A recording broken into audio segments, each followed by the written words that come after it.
Hari ibibazo biba bitajya byoroha no kubivuga mu ijwi ryo hasi. Ibibazo umuntu yisanga atarigeze atekereza ko byamubaho, bikamushyira mu rujijo rukomeye hagati y'amarangamutima, indangagaciro n'ukuri ugomba guhitamo. Wigeze kwibaza uko wakwitwara uramutse wisanze ufite amarangamutima ku muntu ugomba kuba hafi nk'umuyobozi wawe, umwarimu wawe, cyangwa umuntu ugomba kukuyobora mu rugendo rw'inyigisho? Mbese niki cyatandukanya urukundo n'icyubahiro iyo umutima utangiye kwivanga mu by'ubwenge butemera? Wakora iki? Mungire inama.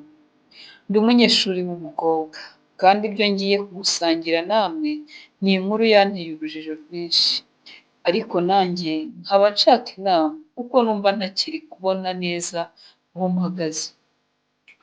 Byatangiye bisanzwe nk'uko abandi banyeshuri bose babaho, kujya ku ishuri kumva amasomo no kubaha mwarimu wacu nk'umuntu utwigisha gusa.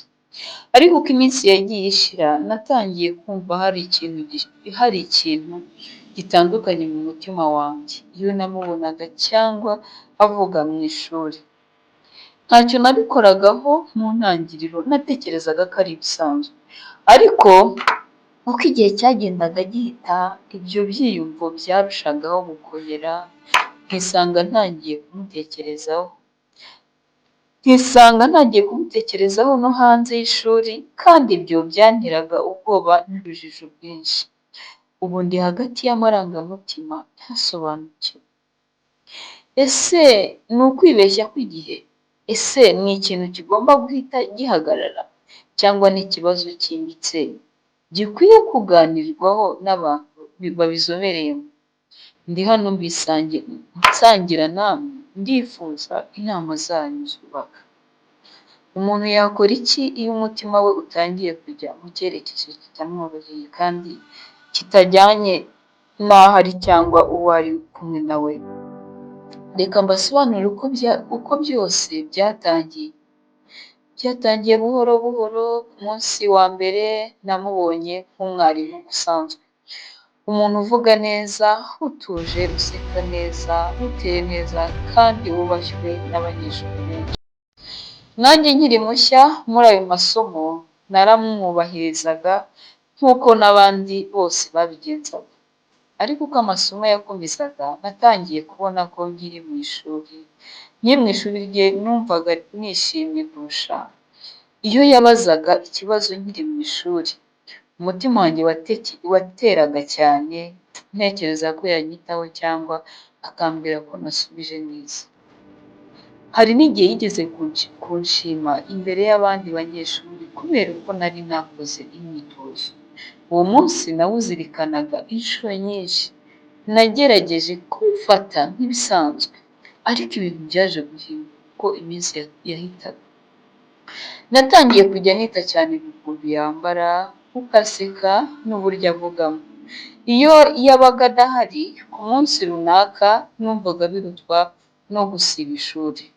Ikintu cyanteye ubwoba kurushaho ni uko natangiye kumutekerezaho no hanze y'ishuri, nkisanga ndi mu rugo nkiri kwiga, ariko ibitekerezo bikansubiza ku magambo yavuze cyangwa uko yaganirije abanyeshuri uwo munsi.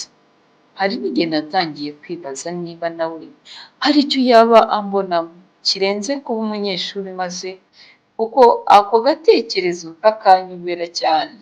Nagerageje kubirwanya nibwira ko bishobora kuba ari amarangamutima y'igihe gito, cyangwa admiration isanzwe umuntu agirira umuntu amufata nk'intangarugero. Ariko uko nabirwanyaga ni nako narushagaho kujya mu rujijo.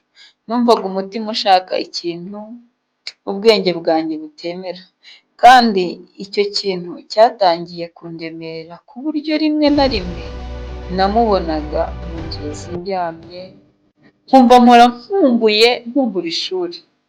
Ubu none nsigaye mufuhira iyo asuhuza bagenzi be b'abakobwa bakorana, mba namufuhiye cyane.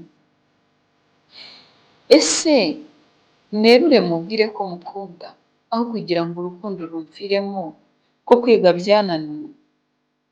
Ese gukunda mwarimu wanjye bigoye nshake muganga? Mungire inama.